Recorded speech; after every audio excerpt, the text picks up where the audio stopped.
சிவாய நம்ம திருச்சிற்றம்பலம். ஐயா, நீங்கள் எங்கேருந்து வரீங்க ஐயா? ஐயா, நான் பொம்மியம்பட்டிலேருந்து வரோம். ஆடையம்பட்டி வடக்கு கிராமம். பொம்மியம்பட்டி. பொம்மியம்பட்டி.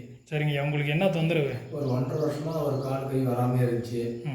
அப்புறம் 2 3 ஹாஸ்பிட்டலுக்கு போனேன், ஜிஹெச்சுக்கு போனேன். ஜிஹெச் போனால் ஆப்ரேஷன் பண்ணி ஆகணும்னு சொன்னாங்க. ஆப்ரேஷன் பண்ணதுக்கு இல்லை முடியாது, இல்லை உறுதி சொல்ல முடியாதுன்னு சொன்னாங்க. அப்புறம் அது தெரிஞ்ச டாக்டர், பெரிய டாக்டர் அவரே சொன்னார், வரும் கிளைக்கு போனீங்கன்னா நல்லாயிரும் அப்படின்னு சொன்னாங்க. அதனால தான் இங்கே வந்தேன். இங்கே வந்த பாருன்னா எனக்கு அந்த வழி இல்லை. சரி, இங்கே இப்படி பண்ணுறாங்கன்றது உங்களுக்கு யார் சொன்னது? அது ஒரு பெரியவர் சொன்னார். டீ கடையில் உட்காந்து தான் ஒரு பெரியவர் சொன்ன மாதிரி இந்த இடத்துல செய்கிறாங்க, நடுப்பட்டி ஆளாமத்த பெரியவர் செய்கிறாங்க. சரி சரி அப்படின்னு தகவல் கேட்டு வந்தேன். சரி, நல்லது. இப்போ இங்கே எத்தனாவது டைம் வரீங்க? இதோட 3ஆவது டைம். 3ஆவது டைம் வரீங்க.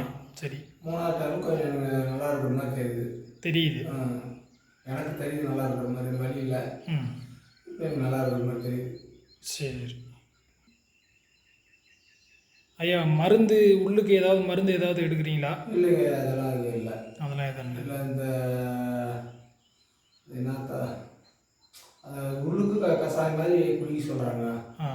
முடக்கத்தாங்க சார், முடக்கத்தாங்கீரை குடிக்க சொன்னார். அது குடிச்சு வர பரவாயில்ல.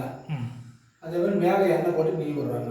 இங்கே வந்து எண்ணெய் போட்டு நீ வருது மட்டும்தான்? எண்ணெய் போட்டு நீ வருது மட்டும்தான். சரிங்க ஐயா, உடம்பை பார்த்துக்கங்க. சரிங்க. சிவா திருச்சிற்றம்பலம்.